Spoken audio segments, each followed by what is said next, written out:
గుంటూరు మరియు పరిసర ప్రాంత ప్రజలకు గొప్ప శుభవార్త. పాల్ పృథ్వీ మినిస్ట్రీస్ వారు నిర్వహించు పరిశుద్ధాత్మ తైలాభిషేక స్వస్థత ఆరాధన గుంటూరు పట్టణంలో ఈ నెల జూన్ 17వ తారీఖు ఉదయకాలం మెడికల్ కాలేజ్ ఆపోజిట్లో ఉన్న ఎన్జిఓస్ ఫంక్షన్ హాల్లో జరగబోతుంది.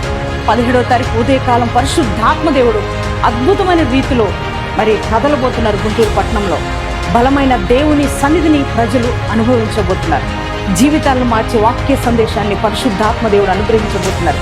బలమైన అద్భుతమైన కార్యాలు, ఆనాడు ఆది అపోస్తల కాలంలో జరిగిన బలమైన దేవుని కార్యాలు మనం చూడబోతున్నాం. కనుక ప్రియ దేవుని బిడ్డలారా, మీ బంధువులతో కలిసి రండి, మీ కుటుంబాలతో కదిలి రండి, దైవ దీవెనలు పొందండి. పౌలు తన పత్రికను చాలా విభిన్న కోణాల్లో రాస్తూ ఉండేవాడు.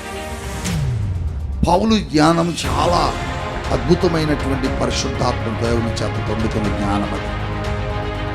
బైబిల్ చాలా అద్భుతంగా చదువుకున్నాడు. ధర్మశాస్త్రాన్ని బాగా పఠించినటువంటి మనుష్యుడు. పౌలు మాటలు చాలా లోతుగా ఉంటాయి. పైన వ్రాయలేదు పౌలు ఏ మాటలు కూడా. దాదాపుగా బైబిల్లో 14 పత్రికలు పౌలు రాస్తే ఈ 14 పత్రికలు చాలా లోతుగా ఉంటాయి.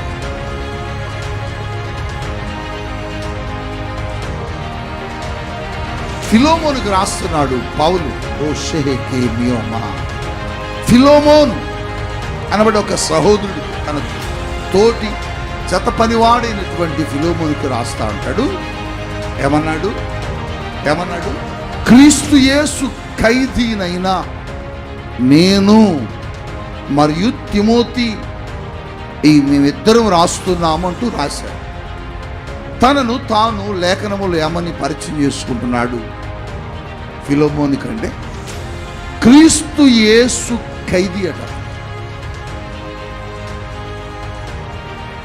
మనం ఎరిగిన ఖైదీలు, మనము చూసిన ఖైదీలు ఎవరంటే నేరం చేసిన వారు. పోలీసు లాకప్పులో ఉండేవారిని మనం ఏమంటామంటే ఖైదీలు అంటాం. నేరం చేసి పట్టబడినటువంటి వ్యక్తులను ఏమంటామంటే ఖైదీలు అంటాం. వాస్తవంగా ఖైదీ అంటే నేరస్తుడని కాదు. ఖైదీ అంటే అర్థం ఏంటంటే బంధించబడిన వాడు అని అర్థం. హల్లెలూయా. పౌలట ఎవరికో బందీ అయిపోయాడట, ఎవరికో బంధించబడ్డాడట, ఎవరికో ఆయన బందీగా మారిపోయాడట. దాన్ని ఏమని రాస్తున్నాడంటే నేను క్రీస్తు యేసు ఖైదీని అంటున్నాడు. దేవునికి స్తోత్రం.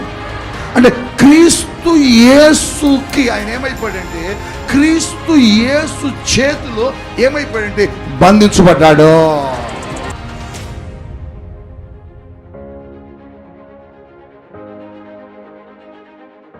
ఈరోజు ఒక్క మాటను పరిశుద్ధాత్మ దేవుడు నీతో మాట్లాడతాడు. ఫిలోమోనుకు రాసిన పత్రికలో భక్తుడైన పౌలు ఫిలోమోను అనే వ్యక్తికి రాస్తా మొదటి వచనములో ఒక మాటను దేవుని ఆత్మతో మాట్లాడుతూ రాస్తున్నాడు. ఏమని రాస్తున్నాడో చూడండి, చదవండి. శుభారాక్ చదవండి. క్రీస్తు యేసు ఖైదీ అయిన పౌలు సహోదరుడైన తిమోతియును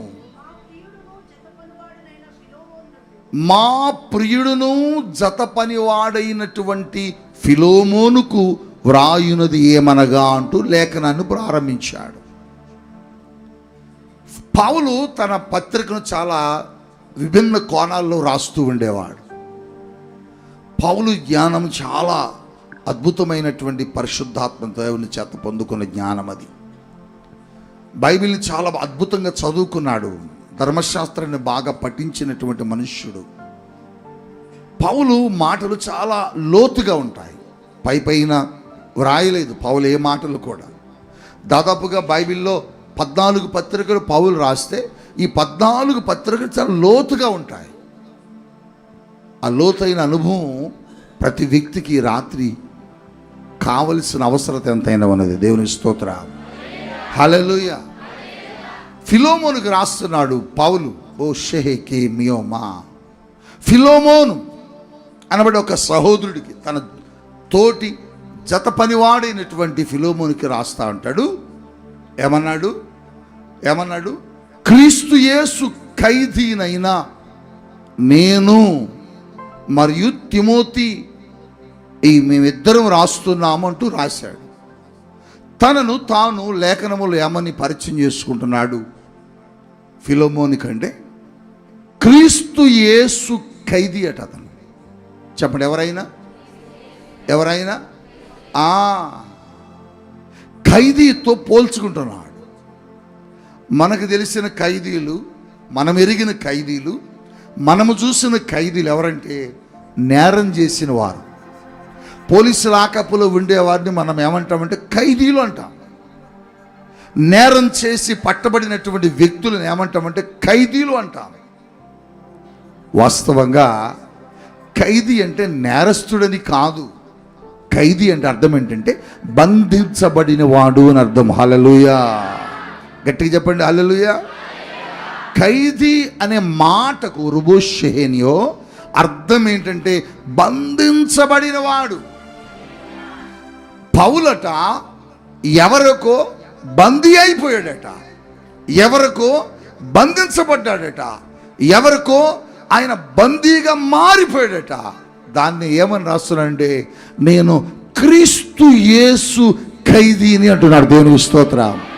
అంటే క్రీస్తు యేసుకి ఆయన ఏమైపోయాడంటే క్రీస్తు యేసు చేతిలో ఏమైపోయాడంటే బంధించబడ్డాడు.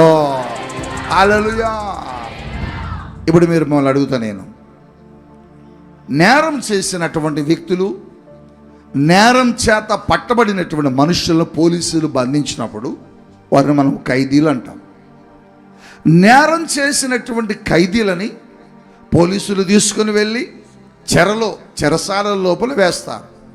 వేసిన తరువాత ఆయనకి సరదాగా బయటికి పోవాలనిపించింది, లేకపోతే సరదాగా బిర్యానీ తినాలనిపించింది, లేకపోతే సరదాగా సినిమాకి వెళ్ళాలనిపించింది, లేకపోతే సరదాగా ఇటన ఊరు వెళ్ళాలనిపించింది, లేకపోతే వారి కుటుంబాన్ని కలవాలనిపించింది, లేకపోతే ఆయనకి ఇంకా ఏదైనా చేయాలనిపించింది, ఎక్కడికైనా వెళ్ళి ఎటో ఒక్కళ్ళు సరదాగా.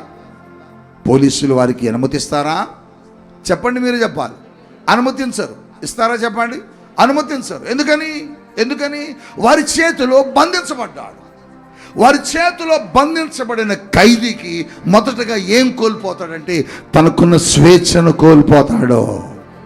తన ఇష్టానుసారముగా చేయలేడు, తన ఇష్టానుసారముగా వెళ్ళలేడు, తన ఇష్టానుసారముగా మాట్లాడలేడు, తన ఇష్టానుసారముగా బ్రతకలేడు, తన ఇష్టానుసారముగా అక్కడికిక్కడ చూడాలని ఆశ నాకు కలుగుతుందని వెళ్తానని అడగలేడు, అడిగినా పంపరు. అంటే బంధించబడిన వారి చేతిలో అతను ఏమైపోతాడంటే అలా ఆగిపోతాడు. ఒకవేళ ఈ ఖైదీకి ఎక్కడికైనా వెళ్ళాలన్నా, ఖైదీకి ఎటైనా చూడాలన్నా ఎవరు అనుమతి ఇవ్వాలంటే ఆయన బంధించినటువంటి పోలీసు అధికారులు ఆయనకు అనుమతి ఇవ్వాలి. అనుమతిస్తేనే వారు వెళ్ళగలరు, అనుమతిస్తేనే వారు చూడగలరు, అనుమతిస్తేనే వారు బయటికి వెళ్ళగలరు, అనుమతిస్తేనే వారు ఏదైనా తినగలరు. అంటే వారిగా ఏది చేయలేరు. వారు ఏది చేయాలన్నా ఎక్కడి నుంచి అనుమతి రావాలంటే ఎక్కడి నుంచి రావాలి? పోలీసు అధికారి దగ్గర నుంచి అనుమతి రావాలి. పౌలు చెబుతున్నది కూడా అదే, పౌలు మాట్లాడుతున్నది కూడా అదే. నేను అందుకని ముందే చెప్పాను, పరిశుద్ధాత్మ ప్రేరణలో పౌలు మాటలు చాలా లోతుగా ఉంటాయి అని. పౌలు మాటలు చాలా ఆధ్యాత్మికమైన అనుభవం కలిగిన వాడికి అర్థమవుతాయి.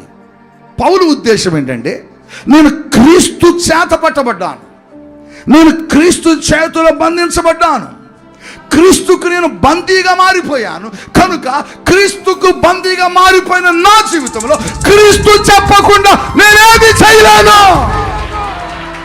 అది ఆయన ఉద్దేశం, అది ఆయన ఆలోచన, అది ఆయన సంకల్పం.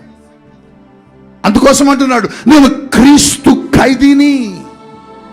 నా సొంతగా ఏది నేను చేయలేను, నా మనసు చూడాలన్నా చూడలేను, నా శరీరం తినాలన్నా తినలేను, నా హృదయం పరుగులు పెట్టాలని అనిపించిన పరుగులు పెట్టలేను, నా ఇష్టానుసారముగా నడవాలని నాకు అనిపించా నేను వెళ్ళలేను. ఎందుకంటే నేను క్రీస్తు చేత బంధించబడ్డాను.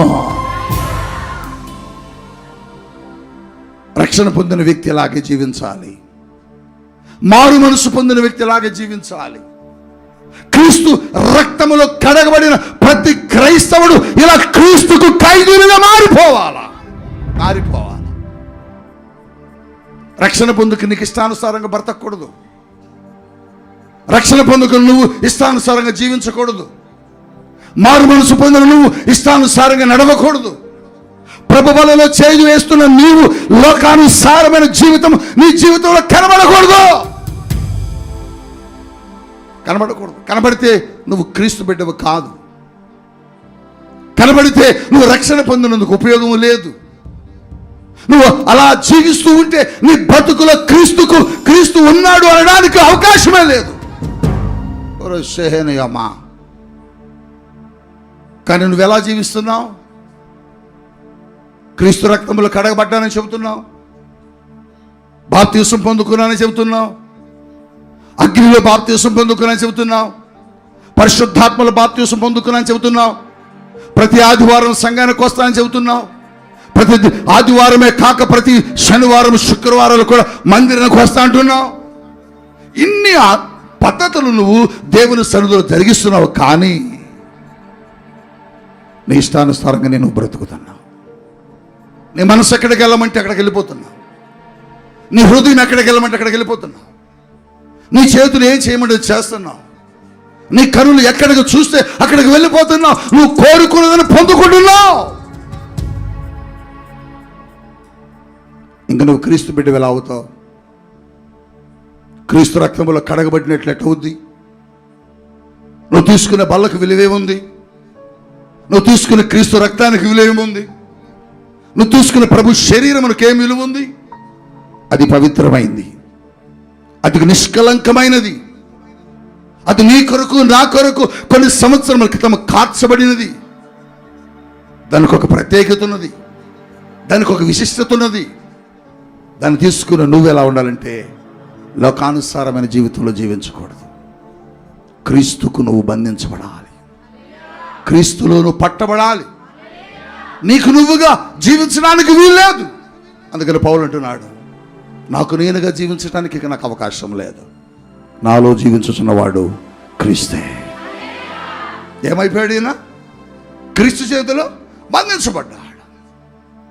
క్రీస్తును కలిగిన బిడ్డలు క్రైస్తవులమని చెప్పుకునేవారు, క్రీస్తును కలిగి ఉన్నామని చెప్పుకునేవారు, పరిశుద్ధ గ్రంథాన్ని పట్టుకొని చర్చికి వచ్చేవారు, దేవుని సన్నిధికి వచ్చి ప్రభు బలలో చేతులు వేసేవారు. నీ జీవితానికి ఇష్టానుసారంగా నువ్వు నడవటానికి వీల్లేదు. నీ జీవితంలో నడిపించవలసింది, నిన్ను పరిపాలించవలసింది, నిన్ను ఏలుబడి చేయవలసింది పరిశుద్ధాత్మ దేవుడు మాత్రమే. పరిశుద్ధాత్మ దేవుడు ఎలా చెబితే నువ్వు అలా చేయాలి. ఖైదీని మీరు చూసారా? గొలుసులేస్తారు కదా, గొలుసులేసి తీసుకెళ్తారు. సార్ నాకు కాళ్ళు నొప్పులు వస్తున్నాయి, కొద్దిసేపు ఇక్కడ కూర్చుంటా అంటాడు. ఒప్పుకుంటారా? ఒప్పుకోరు.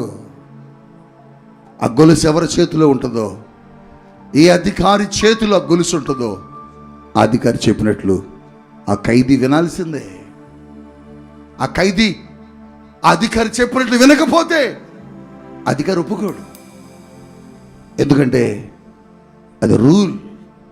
క్రీస్తును కలిగిన నువ్వు, క్రీస్తు రక్తములో కడగబడి నువ్వు నీ ఇష్టానుసారముగా కాదు. నువ్వు ఎవరు పట్టుకున్నారు? నువ్వెవరి చేతిలో బంధించబడ్డావు? నువ్వెక్కడికి వచ్చావు? నువ్వెవరి చేతికి అప్పగించుకున్నావో నిన్నెవరు నడపాలంటే ఆయనే నిన్ను నడపాలి. కానీ నువ్వు అలా నడుస్తున్నావా? లేదు. నువ్వు అలా జీవిస్తున్నావా? లేదు. రక్షణ పొందు నువ్వు బార్ షాపులు ఎందుకుంటున్నావు? మారు మనసు పొందు నువ్వు వ్యభిచార గృహాలు ఎందుకుంటున్నావు? మారు మనసు పొందు నువ్వు లోకానుసారమైన వీధులు ఎందుకుంటున్నావు? ప్రభు బలలో చేతులు వేసే నువ్వు దేవుని సంఘానికి రాకుండా రోడ్ల మీద ఎందుకు తిరుగుతున్నావు? అంటే నీవు నీ ఇష్టానుసారంగా నువ్వు నడుస్తున్నావు. దేవుడు చెప్పినట్టు నువ్వు నడవట్లా. దేవుడు నిన్ను చెప్పడే. రక్షణ పొందు నువ్వు షాప్కి వెళ్ళి తాగయ్యా అని, మారు మనసు పొందు నువ్వు బార్ షాపులో కూర్చోమని చెప్పడే. ఆయన చెప్పడు. ఆయన ఏం చెబుతాడంటే నువ్వు పరిశుద్ధంగా ఉండు అని చెబుతాడు. అందుకని పౌలు అంటున్నాడు, బాబా నేను కాదుగా జీవించేవాడిని, నాలో జీవించువాడు క్రీస్తే. ఏమయ్యాడంటే ఇతనట క్రీస్తు కొరకు సిలువ వేయబడ్డాడట. బా ఏ మాట! రెండో మాట తను ఎవరు అడగకుండా ఒకే ఒక మాటతో సమాధానం చెప్పేశాడు. రెండో ప్రశ్నకి అడగొద్దు. ఏమని? ఏంటి బాబు నీ జీవితం అని ఇక అడగటానికి వీలు లేకుండా అన్నాడు, నేను క్రీస్తు కొరకు సిలువ వేయబడ్డాను. బా నీ జీవితంలో ఇటువంటి తీర్మానం ఉందా? నీ బ్రతుకులో ఇటువంటి నిర్ణయం ఉన్నదా? నీ జీవితంలో ఇటువంటి నడవడిక ఉన్నదా? నీ జీవితంలో ఇటువంటి సమర్పణ ఉన్నదా? దేవుడు అడుగుతున్నాడు. దేవుడు నీతో మాట్లాడుతున్నాడు. రాత్రి దేవునితో సూటిగా మాట్లాడుతున్నాడు. బొరషేకేమ్యాం దేవుని దగ్గరకు వచ్చి మాట్లాడుతున్నాడు. పరిశుద్ధాత్మదు నేను అడుగుతున్నాడు. స్వేచ్ఛగా నువ్వు జీవించడానికి వీల్లేదు.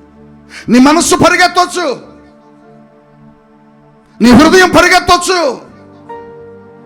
కానీ నీ మనసుకు తాళం వేసి ఆ తాళం ఎవరికి ఇచ్చావంటే తాళపు చెవిని ఒక ఆయనకి ఇచ్చావు.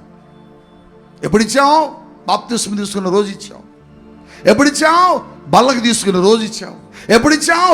రక్షణ పొందే రోజు ఇచ్చావు. ఈ తాళం నీ దగ్గర ఉంచుగా ప్రభువా, నువ్వు ఎక్కడికి కనిపిస్తే అక్కడ నేను వెళ్తానని. కానీ నువ్వేం చేస్తావో తెలుసు? ఆ తాళం తీసేసుకొని నీ ఇష్టానుసారంగా వెళ్ళిపోతున్నావు. నీ ఇష్టానుసారంగా బ్రతుకుతున్నావు. నీ ఇష్టానుసారంగా జీవిస్తున్నావు. నీ ఇష్టానుసారంగా జీవించేవాడు క్రైస్తవుడు కాదు. ఇష్టానుసారంగా మాట్లాడేవాడు క్రైస్తవుడు కాదు. ఇష్టానుసారంగా నడవడికి నడిచేవాడు క్రైస్తవుడు కాదు. దేవుని వాక్యం సెలవిస్తుంది, నేను క్రీస్తు ఖైదీని అని చెబుతున్నాడు. అంటే పౌలు కాలు తీసి కాలు పెట్టాలంటే ఎవరి పర్మిషన్ కావాలి? ఎప్పుడన్నా నువ్వు అడిగావా నేను పలానా చోటకి వెళ్ళొచ్చా ప్రభు అని? ఎక్కడన్నా అడిగావా ప్రభు నేను పలానా చూడొచ్చా అని? ఎప్పుడన్నా అడిగావా పలానా చోట నేను నిలబడొచ్చా అని? అడిగి చూడు, నీకు చెబుతాడు ఆయన. అడిగి చూడు, అడిగి చూస్తే నీకు ఆయన చెబుతాడు. నువ్వెక్కడికి వెళ్ళాలో ఎక్కడికి వెళ్ళకూడదు అని చెబుతాడు. నువ్వేం మాట్లాడాలో ఏం మాట్లాడకూడదు ఆయన నీకు చెబుతాడు. నువ్వేది చూడాలో ఏది చూడకూడదు ఆయన చెబుతాడు. తలవేసి ఆయనకి ఇవ్వాలి. ఖైదీ అప్పగించుకుంటాడు తను. అధికారి చేతులు ఉంటుంది గొలుసు. సార్ నాకు బిర్యానీ తినాలనిపిస్తుందండి, నాకు వాళ్ళు బిర్యానీ పెట్టండి అంటే పెడతారా? నో. రేయ్ నువ్వు అడిగింది మేము పెట్టాం, మేము చెప్పింది నువ్వు చేయాలంటారా? మేము ఇచ్చింది నువ్వు తినాలి. సార్ నేను హైదరాబాద్ సరదాగా వెళ్ళొద్దాం అనుకుంటున్నాను సార్, నన్ను ఒక్కసారి ట్రిప్ అలా తీసి చూపించరండి సార్ అంటే చూపించాడు.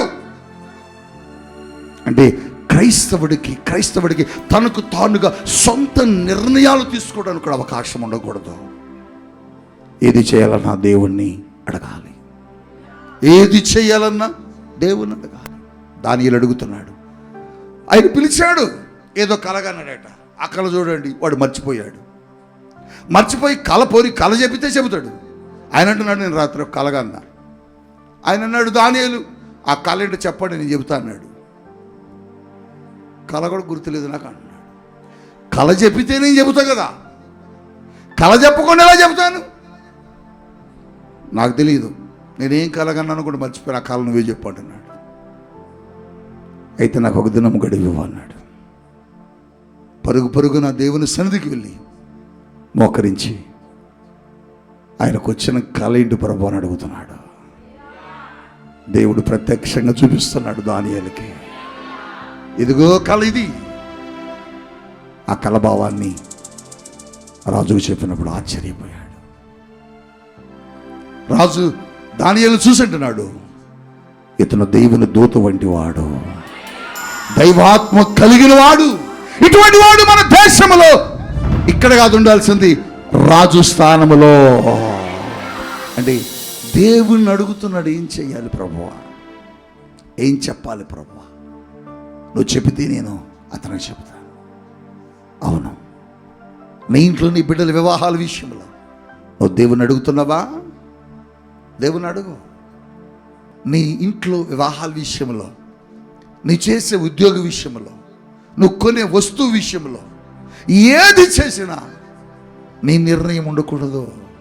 నువ్వు దేవుని అడగాలి. చెప్పండి, ఎవరిని అడగాలి? ఈ ఇల్లు కట్టొచ్చా ప్రభు అని అడగాలి. ఈ వాహనం కొనొచ్చా ప్రభు అని అడగాలి. ఈ వివాహం చేసుకోవచ్చా ప్రభు అని అడగాలి. ఈ ఉద్యోగం చేయొచ్చా లేదా ప్రభుని అడగాలి.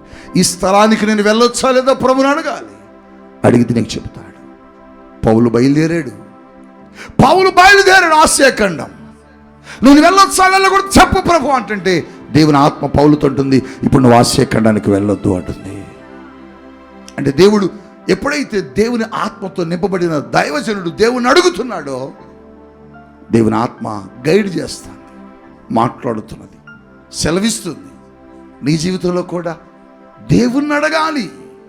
ఎందుకంటే నువ్వు దేవుని చేత పట్టబడ్డావు కాబట్టి, దేవుని చేతికి దొరికావు కాబట్టి, నువ్వు దేవుని సన్నిధిలో రక్షణ పొందుకున్నావు కాబట్టి, మారు మనసు పొందుకున్నావు కాబట్టి, ఆయన సంఘానికి వచ్చావు కాబట్టి, ఆయన బిడ్డగా మార్చబడ్డావు కాబట్టి, ఆయన రక్తంలో కడగబడ్డావు కాబట్టి, నీ నిర్ణయాలు నీ జీవితంలో ఉండకూడదు. మీ జీవితాలు ఎందుకు స్పాయిల్ అవుతున్నాయి? మీ కుటుంబాలు ఎందుకు పాడైపోతున్నాయి? మీ బిడ్డల జీవితాలు ఎందుకు పతనం అవుతున్నాయి? లేకపోతే మీ కుటుంబాల్లో మీరు తీసుకున్నటువంటి నిర్ణయాలు ఎందుకు పతనం అవుతున్నాయంటే మీరు సొంత నిర్ణయాలు, దేవుని అనుమతి లేకుండా, దేవుని యొక్క నడిపింపు లేకుండా మీరు చేసుకుంటున్నారు. దేవుని నడిపింపు లేకుండా మీరు ఇల్లు కడుతున్నారు. దేవుని నడిపింపు లేకుండా మీరు వాహనాలు కొంటున్నారు. దేవుని అనుమతి లేకుండా మీరు బయటికి వెళ్తున్నారు. దేవుని అనుమతి లేకుండా మీ ఇష్టానుసారంగా జీవిస్తున్నారు.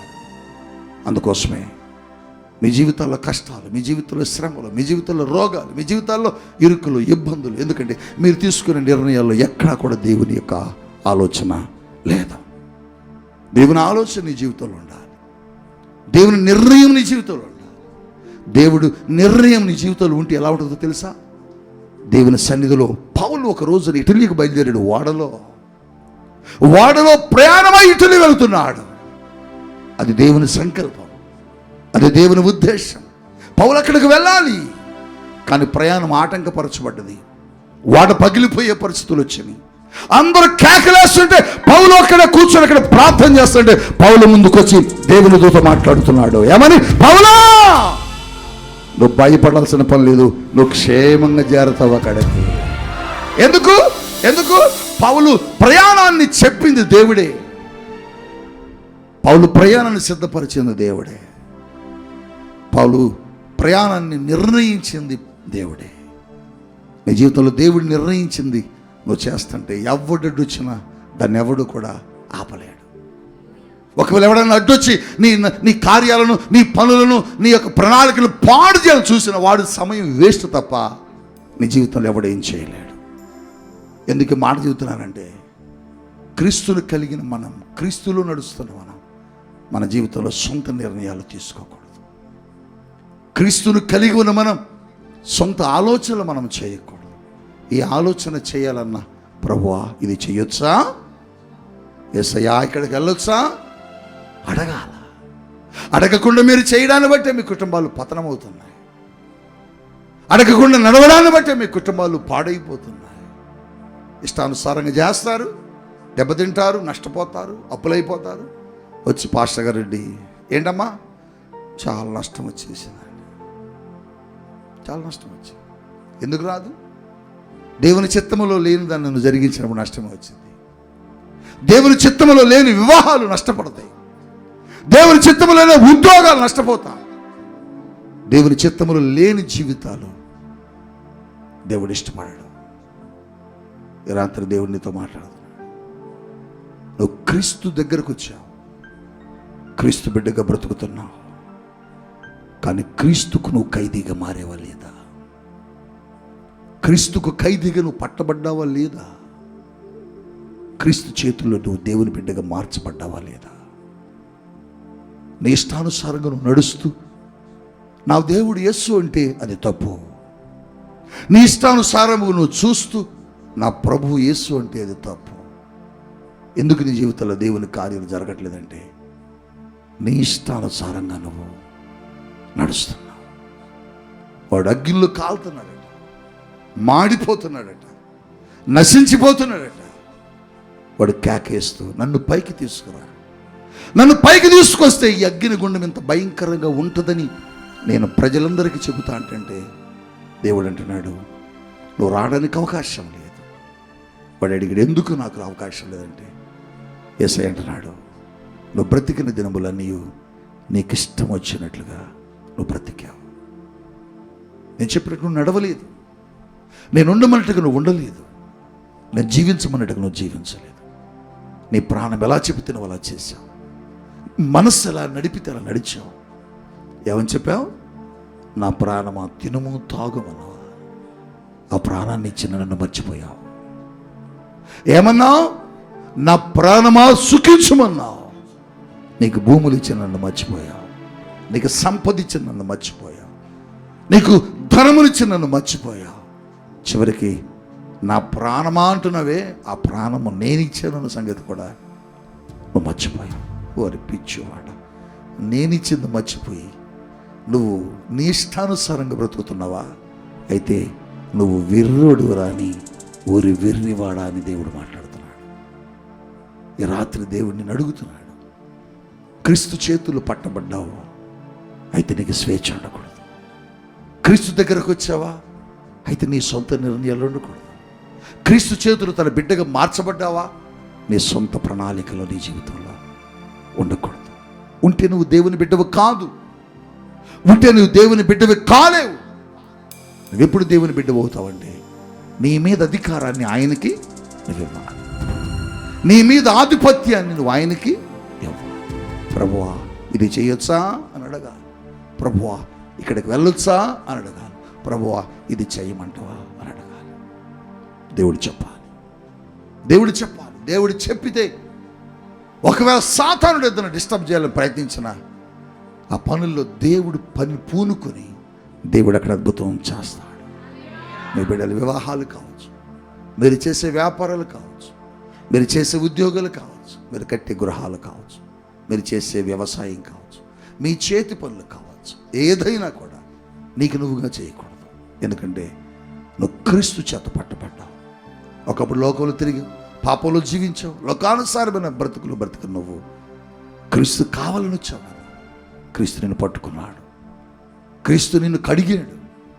ఎక్కడో పాపంలో ఉన్న నిన్ను, శాపకరమైన జీవితాన్ని అనుభవిస్తున్న నిన్ను, ఎక్కడో లోకానుసారమైన జీవితంలో నశించిపోతున్న నిన్ను ఈ లోకం నిన్ను తరిమేస్తే, నీకు లోకం నిన్ను విడిచిపెడితే ఆ పాప ఊబిలో పడిపోయి, రక్తపు మడుగులో పడిపోయి భయంకరమైనటువంటి దుర్వాసనతో పట్టబడి కొట్టబడుతున్న నిన్ను ఎవరు ముట్టుకోకపోతే, ఎవరు అంటుకోకపోతే, ఎవరి దగ్గరకు రాకపోతే ఆయన మంచి సమరయుడుగా నీ దగ్గరకు వచ్చాడు. మొదటివాడు చూసి వెళ్ళిపోయాడు, రెండోవాడు చూసి వెళ్ళిపోయాడు, మూడోవాడు చూసి వెళ్ళలేకపోయాడు. ఆయనే సమరయుడు. కానీ వచ్చింది సమరయుడే, కానీ ఆయన్ని బైబిల్ సమరయుడు అని విడిచిపెట్టలేదు. ఆ సమరయుడికి ముందు ఒక పేరుని యాడ్ చేసింది పరిశుద్ధాత్ముడు. ఏమనో తెలుసా? మంచి సమరయుడు అని. అవును, నిన్ను విడవలేకపోయాడు,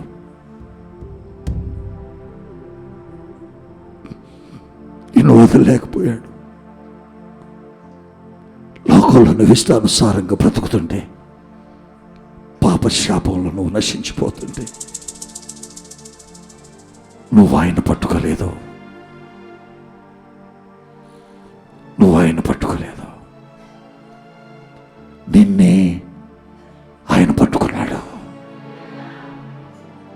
పౌలు దేవుణ్ణి పట్టుకోలేదు, పౌలు యేసుని పట్టుకోలేదు, యేసే పౌలును పట్టుకున్నాడు. ఆ దమస్కు మార్గంలో ఆ కఠినమైన హృదయంతో పరిగెడు తీస్తూ, ఆ క్రూరమైన హృదయంతో వెళుతున్నటువంటి ఆ సౌలుని పట్టుకుని పౌలుగా మార్చాడు. అందుకోసం అంటున్నాడు, నేను దేవుణ్ణి పట్టుకోలేదయ్యా, దేవుడే నన్ను పట్టుకున్నాడు. నేను ఆయన్ని పట్టుకోలేదయ్యా, ఆయనే నన్ను పట్టుకున్నాడు. అందుకని ఆయన చేతిలో ఖైదీనే పోయా అంటున్నాడు. రాత్రి నువ్వు కూడా ఆయన చేతిలో ఖైదీగా మారిపోవు. ఈ రాత్రి నువ్వు కూడా ఆయన చేతిలో బంధించబడు. ఆయన బిడ్డగా మారు, ఆయన సొత్తుగా మారు. ఆయన విలువైన రక్తముతో నిన్ను కొన్నాడు. ఆయనలో ఒక్క రక్తపు బొట్టు కూడా నీ కొరకు ఆయన దాచుకోలేదు. తన కొరకు అంతా నీ కొరకే ఇచ్చాడు. అందుకోసమే నీ ఇష్టానుసారంగా నువ్వు నడవటం కాదు, నీ మనసు తోసినట్లుగా నువ్వు నడవటం కాదు, నీ హృదయం చూడమన్నట్లుగా నువ్వు చూడటం కాదు, నీ హృదయంలో ప్రేరేపించబడినట్లుగా నువ్వు పరుగులు తీయటం కాదు. నువ్వు అడుగు తీసి అడుగు వేయాలంటే ఈ వ్యక్తితో నేను సహవాసం చేయొచ్చా అని అడగాలి, ఈ వ్యక్తితో నేను మాట్లాడొచ్చా అని అడగాలి, ఈ వ్యక్తి నేను వివాహం చేసుకోవచ్చా అని అడగాలి, ఈ వ్యాపారం నేను చేయొచ్చా అని అడగాలి, ఈ గృహం నేను కట్టొచ్చా అని అడగాలి, ఈ వ్యక్తిని నా కోడలుగా తెచ్చుకోవచ్చా అని అడగాలి, ఈ వ్యక్తిని నా అల్లుడుగా తెచ్చుకోవచ్చా అని అడగాలి. అడిగి నిర్ణయం ఆయనకి ఇవ్వాలి. నిర్ణయం నీది కాకూడదు, ఆయన కావాలి. అప్పుడే నీ జీవితంలో దేవుని ఆలోచనలు, అప్పుడే నీ జీవితంలో దేవుని ఉద్దేశాలు, అప్పుడే నీ జీవితంలో దేవుని ప్రణాళికలు నెరవేర్చబడతాయి. ఇప్పటి వరకు ఒకవేళ సొంత ఆలోచనలు, సొంత నిర్ణయాలు నువ్వు తీసుకునేవేమో, సొంత ఉద్దేశాలతో నువ్వు బ్రతుకుతూ వచ్చేవేమో, నీకు ప్రేరణ కలిగినట్లుగా నువ్వు జీవిస్తూ వచ్చేవేమో. ఈ రాత్రి నువ్వు మారిపోవాలి. ఈ రాత్రి నువ్వు ఆయన చేతులు బంధించబడాలి. ఈ రాత్రి నువ్వు ఆయన చేతులు ఒదిగిపోవాలి. ఆయన చేతులు ఒదిగిపోయి ఆయనకు నిన్ను నువ్వు అప్పగించుకుంటే నిన్ను ఆయన నడిపిస్తాడు. ఎప్పటి వరకు తెలుసా? నువ్వు బ్రతికున్నంత కాలం. ఆయన నడిపిస్తే నీ మార్గాలు సరళం చేయబడతాయి. ఆయన నడిపిస్తే మధ్యలో నీకు దాహం అయితే దాహం ఆయన తీరుస్తాడు. ఆయన నడిపిస్తే ఏ ప్రమాదం వచ్చినా ఆయన నీకు కాపుదలుగా ఉండగలుగుతాడు. నీకే కాదు, నీ కుటుంబానికి, నీ బిడ్డలకు, నీ కుటుంబం అంతటికి, నీ వ్యవసాయానికి, నీ వ్యాపారానికి, నీ ఉద్యోగానికి, నీ సంఘానికి. 15 సంవత్సరాలుగా ఈ సంఘం, ఈ పరిచర్యలో మా నిర్ణయాలు కాదు, మా ఆలోచనలు ఎప్పుడు ఏమి లేవు, మా తలాంపులు ఎప్పుడు ఏమి లేవు. అందుకని ఎన్ని శ్రమలు వచ్చినా, ఎన్ని సమస్యలు వచ్చినా, ఎంతమంది మమ్మల్ని మోసం చేసినా మేము గుండె ధైర్యంగా నిబ్బరం కలిగి నిలబడింది ఎందుకు తెలుసా? ఈ సంఘపుత్రాళ్ళు మా చేతిలో లేవు, ఆయన చేతిలో ఉన్నాయి. ఆయన చేతికి అప్పగించాం. ఆయన ఎలా నడిపిస్తే అలాగే, ఆయన వెళ్ళమంటే అలాగే, ఆయన ఎలా చేయమంటే అలాగే. ఎవరిని ఉంచాలో ఆయనకు తెలుసు, ఎవరిని తీసివేయాలో ఆయనకు తెలుసు. అందుకని ఎంతమంది వెళ్ళినా, ఎంతమంది వచ్చినా మా ముఖములో బెదురు అదురు లేకుండా ధైర్యంగా ఎందుకు నిలబడతామంటే ఇది మాది కాదు, ఆయనది. దీనిని, మమ్ములను, మా జీవితానికి అప్పగించాం. ఆయనే దీనికి నాయకుడు, ఆయన దీనికి కాపరి. నువ్వు కూడా ఆయనకు అప్పగించుకో. నీ జీవితంలో నువ్వనేది కాదు, నీ జీవితంలో ఆయన ఉండాలి. ఇప్పటివరకు ఒకవేళ లేడేమో, ఈ రాత్రి ఆయన్ని పిలువు, నీ దగ్గరకు వస్తాడు. మోకరించి ప్రార్థన చేసుకుందాం. ప్రభు సన్నిధి నీ దగ్గరకు వస్తుండగా ఒక మంచి తీర్మానముతో నువ్వు లేచి నిలబడు. నువ్వు మంచి తీర్మానముతో ఈ స్థలం నుంచి వెళ్ళాలి.